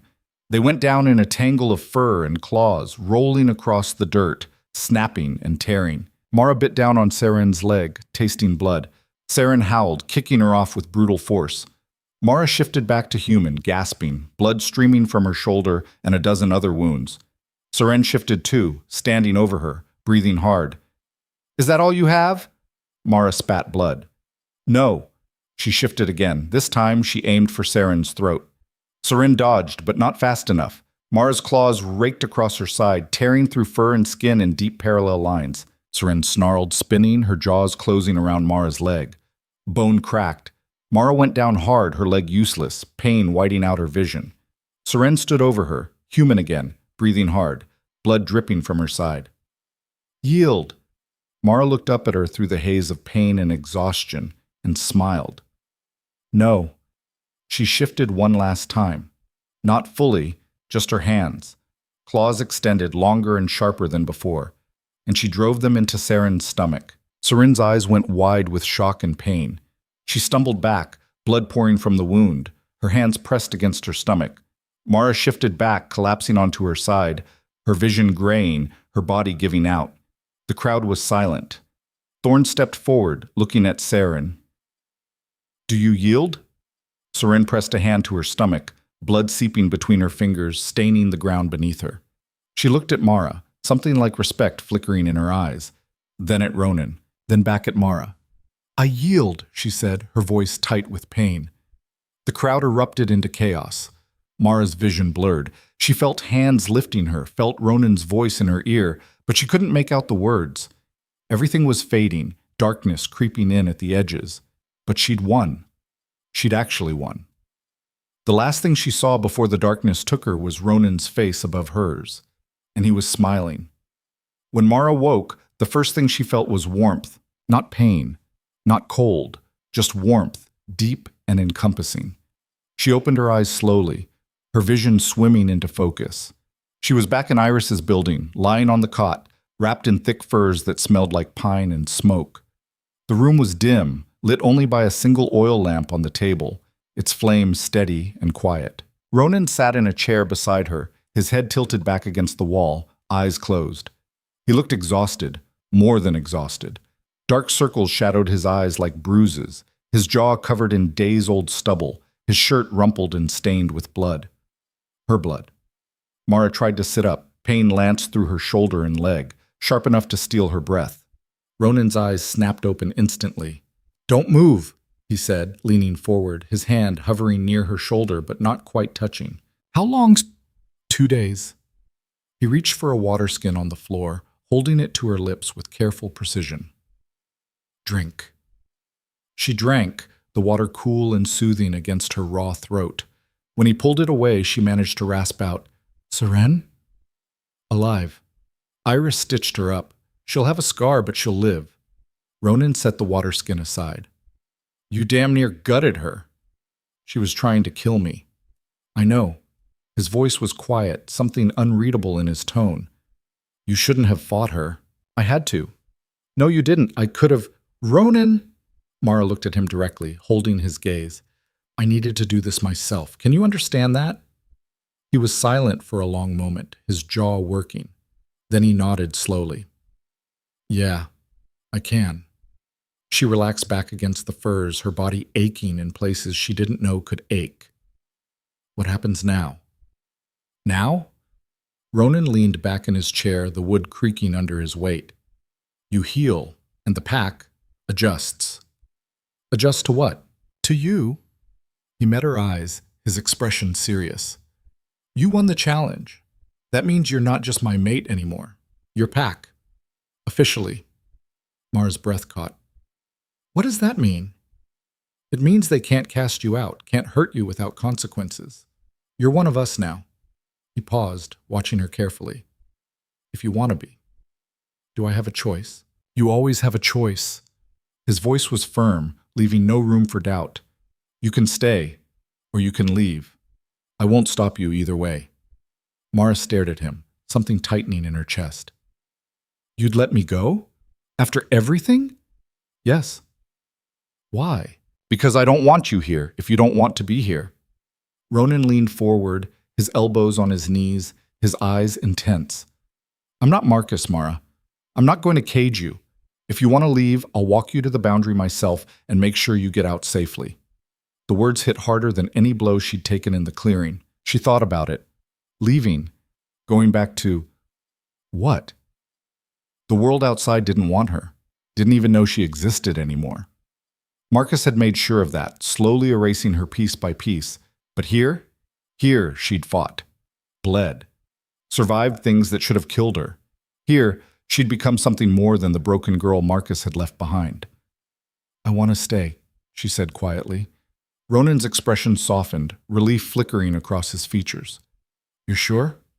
I'm sure. He reached out, his hand covering hers, warm and solid. Then welcome home. It took another week before Mara could walk without limping. Iris had done good work. The shoulder was healing clean, the leg knitting back together faster than it should have, the bone fusing straight and strong. The bond, Iris explained with clinical detachment. Ronan's blood in her system was accelerating everything, rewriting her body's basic instructions. You'll be fully healed in another few days, Iris said, inspecting the stitches with careful fingers. But don't push it. You ripped yourself apart out there. Your body needs time to catch up with what you're asking it to do. I don't have time, Mara said. For what? Training. I need to learn how to fight properly, how to shift without it taking everything out of me, how to survive, Iris finished, not unkindly. I know, but rushing it will only get you killed, and after all the work I put into keeping you alive, that would be incredibly inconvenient. Then teach me how not to rush it. Iris looked at her for a long moment, something like approval in her eyes. Then she sighed. You're stubborn. I'm still here, aren't I? Iris almost smiled. Fine, but we do this my way. No shortcuts, no moon route unless absolutely necessary. Just work. Deal. The training was brutal. Every morning, before dawn painted the sky, Iris dragged Mara out into the forest. They ran for miles, Mara's legs screaming, her lungs burning, her body begging for mercy. Then they shifted over and over until Mara could do it without thinking, without hesitating. It has to be instinct, Iris said, watching as Mara shifted from human to wolf and back again, her movements getting smoother each time. You can't hesitate in a fight. The moment you do, you're dead. Mara nodded, too exhausted to speak, sweat dripping from her face. After shifting practice came combat. Iris didn't go easy on her. She hit hard, moved fast, and never pulled her punches. Mara took hit after hit, her body bruising, her pride shredded, her confidence wavering. But she got better, faster, stronger. By the end of the second week, she could hold her own for almost 10 minutes before Iris put her on her back. Better, Iris said, offering her hand, but still not good enough. Mara took her hand, breathing hard, her ribs aching. When will it be good enough? When you stop asking me that question. The pack's attitude toward Mara shifted slowly, like winter thawing into spring. At first, they watched her with suspicion, kept their distance, whispered when she passed, their voices cutting off abruptly when she looked their way. But as the days turned into weeks, something changed. A child waved at her one morning, bright-eyed and curious. A woman nodded in greeting, a small smile touching her lips. A man asked if she needed help carrying firewood, genuine concern in his voice. Small things. But they mattered more than Mara could express. The turning point came during a hunt. Ronan had invited her to join, a formal hunt, the kind the pack did together to bring down larger prey. Mara had hesitated, unsure if she was ready, if they wanted her there. You are, Ronan had said, reading her doubt. Trust me. So she went. The hunt was chaos and beauty intertwined. The target was a massive elk, its antlers wide as a man's arm span, its body powerful and quick. It bolted the moment it caught their scent, crashing through the forest with the pack in pursuit. Mara ran with them, her wolf form fluid and fast, more natural than it had been even days before. She'd never felt anything like it. The wind in her fur, the ground blurring beneath her paws, the pack moving as one coordinated unit around her, their hearts beating in sync. The elk was fast, experienced, clever, but they were faster. Ronan led the charge, his black wolf form massive and powerful, commanding without words. He cut the elk off, forcing it to veer left. Mara saw the opening and took it, instinct overriding thought, darting in from the side, her teeth sinking into the elk's flank. The elk kicked, hard and desperate. Mara went flying, hitting a tree trunk with enough force to knock the air from her lungs, stars exploding behind her eyes. She shifted back to human, gasping, her ribs aching, but not broken. The pack brought the elk down without her, efficient and brutal. When they shifted back to human, Ronan crossed to her, his expression tight with concern. "You okay?" "Yeah." Mara pushed herself upright, wincing. "Just miscalculated." "You did well," a voice said. Mara looked up, surprise freezing her in place. Seren stood a few feet away, arms crossed, the scar on her stomach visible beneath her shirt, a jagged line that would never fully fade, a permanent reminder. "I mean it," Seren said, her voice neutral but not hostile. "You kept pace, saw the opening, made the move. That takes guts." Mara blinked, unsure how to respond. "Thanks." Seren nodded once, something like respect in her eyes, then turned and walked away. Ronan watched her go, his expression unreadable. She's not the type to give compliments lightly. "I noticed." He offered her his hand, a small smile playing at his lips. "Come on, let's get you home." That night, the pack gathered around a massive bonfire in the center of the village. It was a celebration, the successful hunt, the changing of the season, the pack's continued survival against the forest's dangers. People ate, drank, laughed, their voices rising into the night sky like sparks from the flames.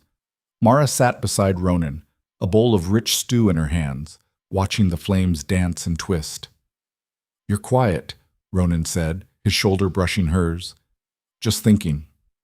"About what?" She looked at him, really looked at him. "A month ago, I was running for my life. I didn't know where I was going, didn't know if I'd survive the night, didn't know if I wanted to. And now? Now I'm here." She gestured at the crowd, at the faces lit by firelight, at the community she'd fought to join. "With a pack. With you." Ronan's expression softened. "Regret it?" "No." She smiled, genuine and warm. "Just surprised." He leaned closer, his voice low enough that only she could hear. "Good surprised or bad surprised?" "Good." She looked back at the fire, warmth spreading through her chest that had nothing to do with the flames. "Definitely good." They sat in comfortable silence for a while, the warmth of the fire washing over them, the sounds of the pack a gentle backdrop. Then Thorn stood, raising his hands for quiet. The crowd settled, conversation dying down to expectant silence. "Tonight," Thorn said, his voice carrying across the clearing with practiced authority, "we celebrate not just the hunt, but a new beginning. A month ago, a human crossed our boundary. Many of us believed she would fail, that she would break, that she would prove once again that humans have no place among us." Mara's stomach twisted, old fears rising. "But she didn't fail," Thorn continued, his eyes finding hers across the fire. "She survived the trials, fought our second, and earned her place among us through blood and will and courage we haven't seen in a generation." He looked at Mara directly. "Stand up, Mara Voss." Mara hesitated, her heart pounding. Ronan nudged her gently. "Go on." She stood, her legs steadier than she expected, facing Thorn across the flames. Thorn crossed to her, holding something in his weathered hands. A pendant, simple, made of carved bone shaped like a wolf's head with eyes that seemed to catch the firelight. "This," Thorn said, his voice solemn, "is the mark of the pack. It's given to those who have proven themselves, who have earned the right to call themselves one of us." He held it out to her. "Do you accept?" Mara looked at the pendant, then at the crowd. Faces watched her, some curious, some skeptical, some cautiously approving, but all of them present, all of them bearing witness. She took the pendant, its weight solid in her palm. I accept. The crowd erupted in cheers, genuine and loud. Thorn tied the pendant around her neck, his hands steady despite his age. Welcome to Black Hollow, Luna. Luna. The word hit her like lightning. She'd heard it before, in passing, whispered in corners. Mate of the Alpha. Leader in her own right, but hearing it now in front of the entire pack, spoken with respect, it felt real. Ronan stood beside her, his hand on her shoulder, warm and grounding. You earned this. Did I? She asked quietly, doubt creeping in despite everything. Yes. She looked at him. What if I mess it up? What if I... You won't. His voice was firm, absolute. And even if you do, we'll figure it out. Together. Together. Mara smiled, something settling in her chest. Something like peace. Yeah, she could do that. The next few weeks passed in a blur of activity and learning. Mara trained with Iris every morning, hunted with the pack every few days, and slowly, painfully, learned what it meant to be Luna. It wasn't just a title, it was responsibility. People came to her with problems, disputes over territory and resources, questions about pack law, concerns about their children, their futures, their safety. And she had to figure out how to solve them without making everything worse, without letting her inexperience show too much. It was terrifying, but it was also empowering. One afternoon, a woman named Kala came to her, tears streaming down her weathered face. My son, she said, her voice breaking. He's been challenged by another boy over some stupid argument about hunting rights, but my son is smaller, weaker. He'll get hurt badly. Mara listened, her mind racing through everything she'd learned. Can't you stop the challenge? No, pack law says any challenge between juveniles stands unless the Alpha intervenes. Then let's get Ronan. He's away, on patrol with the Northern Border Guards. Won't be back until tomorrow. Kala grabbed Mara's hands, desperate. Please, you're Luna. You can stop this. Mara's heart pounded. I don't know if I have that authority. You do. Kala's eyes were pleading. Please. Mara looked at her, at the desperation written in every line of her face, at the fear only a mother could feel. She thought about Marcus, about all the times she'd begged someone, anyone, to help her, to see what was happening, to intervene. And no one had. Where are they? Mara asked. Kala led her to the clearing where the challenge was supposed to take place.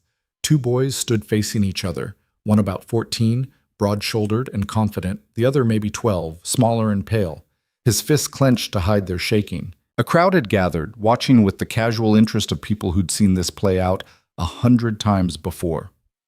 Mara stepped into the center. Stop. The older boy looked at her, his lip curling. This doesn't concern you. It does. I'm Luna, and I'm stopping this challenge. You can't. I can. Mara's voice was firm, harder than she felt inside. Pack law also says that any challenge can be nullified if both parties agree to mediation. So here's what's going to happen. You're both going to sit down, tell me what happened, and we're going to figure this out without anyone getting hurt. The older boy's jaw worked, defiance warring with uncertainty. And if I refuse, then you're challenging me. Mara met his eyes, not blinking. And I promise you, that won't end well for either of us, but especially not for you. The crowd murmured, interest sharpening. The boy stared at her for a long moment, weighing his options. Then he sat down, crossing his arms but complying.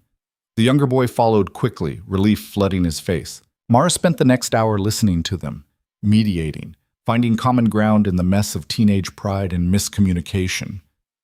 By the end, they'd agreed to settle things without violence, shared hunting territory with clear boundaries, mutual respect, a handshake that looked begrudging but genuine. Kala hugged her afterward, sobbing against her shoulder. Thank you. Thank you so much. Mara hugged her back, her chest tight with emotion. It's okay. It's what family does. And she meant it. When Ronan returned the next day, the story had already spread through the village like wildfire. He found Mara in their shared cabin, a small structure on the edge of the village that they'd moved into together a week prior, simple but warm, smelling like pine and home. I heard you stopped a challenge, he said, leaning against the doorframe, a smile playing at his lips. I mediated a dispute, Mara corrected, looking up from the fire she'd been tending. It's different. Is it? She stood, brushing dirt from her hands. You think I overstepped? No. He crossed to her, sitting down beside her on the rough wooden floor. I think you did exactly what a Luna should do. I was terrified the whole time. Good. That means you care. He reached out, tucking a strand of hair behind her ear with gentle fingers. You're doing well, Mara. Better than well. Am I? Yeah. He smiled, genuine and proud. Better than I did my first month as Alpha. What happened? I accidentally started a blood feud with a neighboring pack over a boundary dispute. Took me 6 months and 3 formal apologies to fix it. Mara laughed, the sound surprising her. Seriously? Seriously? He shook his head, self-deprecating. Leadership isn't about being perfect.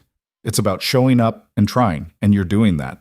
She leaned against him, her head on his shoulder, breathing in his scent, earth and pine, and something uniquely him.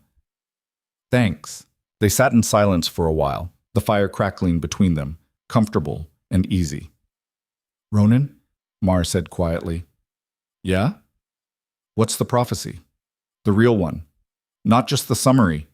He tensed, muscles going tight. I need to know, she said. If it's about me.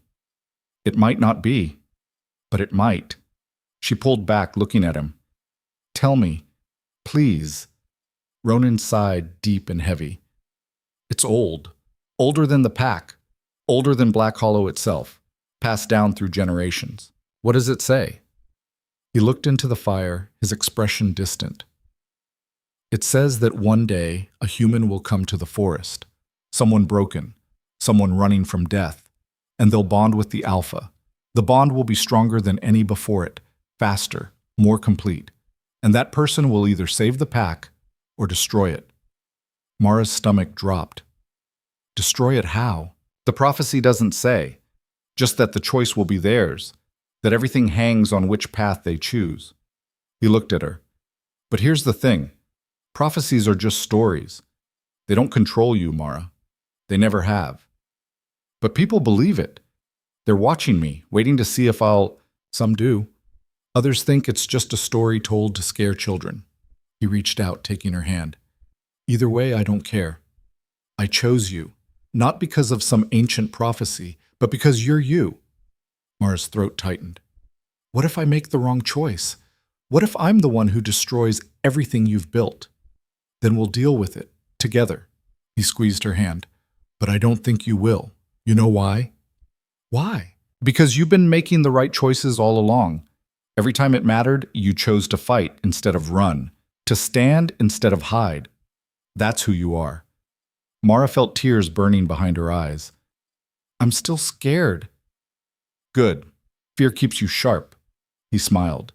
Just don't let it control you. 3 months later, everything changed. It started with a scout running into the village at dawn, his face pale, his breathing ragged with exertion and fear. They're coming, he gasped, hands on his knees. Ronan was at his side in seconds. Who? Hunters, 20, maybe more, armed with rifles and silver bullets. They're asking about a woman, blonde, mid-20s. Said she crossed into Black Hollow 3 months ago, and they have reason to believe she's still alive. Mara's blood turned to ice. They think she's still alive, the scout continued, and they're not leaving until they find her. They're camped at the boundary now, waiting for permission to enter. Ronan's jaw tightened. He looked at Mara, something protective and fierce in his eyes. Stay here. No. She stood, her voice steady despite the fear crawling up her spine. They're here because of me. I'm not hiding. Mara, I'm not hiding, she said again, her voice firm, final. Ronan stared at her for a long moment. Then he nodded, respect in his eyes. Fine, but you stay behind me. They gathered the pack in the clearing. The hunters were waiting at the boundary, rifles slung over their shoulders. Their leader, a man in his 50s with cold eyes and a weathered face, stepping forward when he saw them approach. We're looking for someone, he said without preamble. Mara Voss. We have reason to believe she's in this forest. She's not, Ronan said flatly. The man smiled, cold and knowing. You sure about that? Positive. Then you won't mind if we take a look around. Quick search. We'll be out of your hair in a few hours. I do mind. This is our land. You're trespassing. The man's smile faded. We're not leaving without her. Marcus's family hired us. They want to know what happened to him, and they think she knows. Yes, Mara said, stepping forward. I do. The hunters turned as one, weapons shifting. The leader's eyes widened. Mara! She recognized him then, barely. One of Marcus's friends. Someone who'd come to the house a few times, who'd smiled and joked like everything was normal while she hid bruises under long sleeves. You're alive, he said, something like surprise in his voice. Disappointed? Mara asked, her voice cold. His jaw tightened. Marcus is dead. His body was found near here. We think something killed him. Maybe a bear. Maybe something worse. His family wants answers. Good, Mara said flatly, feeling nothing. The man blinked. What? He was hunting me. He was going to kill me. So yeah, good. I'm glad he's dead. She crossed her arms. Now leave. We can't do that. You're a missing person. We have to bring you back. It's our job. I'm not missing. I'm exactly where I want to be. Mara, listen. No. Her voice was steel. You listen. I don't know what story Marcus's family told you. I don't know what lies they're spreading to make him look like a victim. But I'm not going back. I'm staying here. And if you try to force me, you'll regret it. The man looked at Ronan, at the pack gathered behind him like an army, at the wolves watching from the shadows with glowing eyes. He looked at Mara again, really looked at her, at the scars on her wrist, at the pendant around her neck, at the way she stood tall and unafraid. This isn't over, he said, but his voice lacked conviction. Yes, Ronan said quietly, dangerously. It is. Leave. Now. And don't come back. This is your only warning. The hunters hesitated, uncertainty rippling through their ranks. Then, slowly, they turned and walked away, disappearing into the trees. Mara watched them go until they were completely out of sight, her heart pounding but her hands steady. You okay? Ronan asked. Yeah. She looked at him, really looked at him. I'm okay. And she meant it. That night, Mara stood at the edge of the village, looking out at the forest that had nearly killed her and then saved her. Ronan found her there, wrapping a fur around her shoulders against the chill. Cold? He asked. A little. He stood beside her, his shoulder brushing hers, solid and warm. You handled that well today. Did I? Yeah. He looked at her. You didn't flinch, didn't back down. That takes real strength. I was terrified. I know, but you did it anyway. He paused. That's what courage is, not the absence of fear, just doing what needs to be done despite it. Mara smiled. When did you get so wise? I've always been wise. You just didn't notice. She laughed, the sound carrying into the night. They stood in comfortable silence for a while, watching the stars emerge overhead, brilliant and cold and eternal. Mara? Ronan said quietly. Yeah? I love you. Her breath caught in her throat, her heart stuttering. She turned to him, searching his face. I know the bond makes things complicated, he continued, his voice soft. I know you might not feel the same way yet, but I needed you to know. I love you, not because of fate or prophecy or anything else, just because. Because of who you are. Mara stared at him, emotion welling up so strong it threatened to choke her. Then she kissed him, hard and desperate and real. When they pulled apart, she was smiling through tears. I love you too, she said, her voice rough with emotion. Ronan grinned, genuine and bright. Yeah? Yeah. He pulled her close, his arms wrapping around her, and they stood there holding each other beneath the stars and the watchful trees. Mara thought about the girl she'd been 3 months ago. Broken. Running. Convinced she'd never be anything more than Marcus's victim, than someone defined entirely by the worst thing that had happened to her. That girl was gone. In her place stood someone stronger, someone who'd fought for her place in the world, who'd earned her scars and worn them proudly, who'd chosen her own path instead of having one forced on her. Luna of Black Hollow, mate of the Alpha, survivor. And for the first time in her life, Mara Voss felt like she was exactly where she was supposed to be, like she'd finally found her way home. Not to a place, but to herself.